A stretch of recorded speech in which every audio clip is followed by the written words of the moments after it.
कमी भांडा सुखाने नांदा. सासू सुनेच्या वादाचं आणखीन एक कारण म्हणजे सतत एकमेकांना सल्ले देणं. आता तुम्ही म्हणाल यामुळे वाद कसा काय होईल?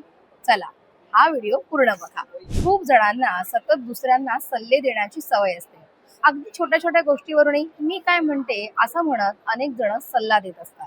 आता सासू आणि सून यापैकी दोघांपैकी एकाला जर सल्ला देण्याची सवय असेल तर दुसऱ्याला मात्र त्याचा सततचा कंटाळा येतो. आता सल्ला देणं ही काही वाईट सवय नाही.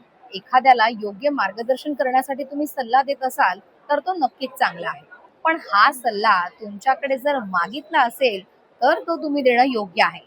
जर तुमच्याकडे सल्ला मागितला नसेल आणि तरी सुद्धा तुम्ही सल्ला देत असाल तर समोरच्याला त्याचा नक्कीच राग येऊ शकतो.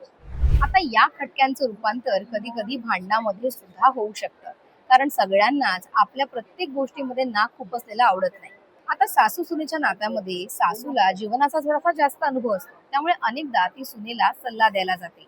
पण सुनेला तो सल्ला हवाय की नको याचाही ती विचार करत नाही.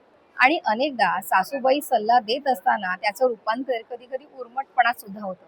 मग असा सल्ला सुनेला बरं कसा पटेल?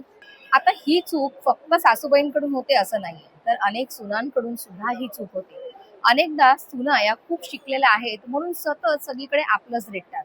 मी सांगेन तीच पूर्व दिशा असं मानतात. आता त्यातच या सासूबाई जर थोड्याशा कमी शिकलेल्या असतील तर मग बघायलाच नको. आणि मग सून सतत सगळीकडे आपलंच पुढे करत राहते. आणि मग कुठेतरी सासूच्या मनात सुद्धा तिच्याबद्दल रोष राहतोच. आता तुमच्या भांडणाचं हे कारण नको असेल तर कोणालाही विचारल्याशिवाय सल्ला न देणंच योग्य नाही का?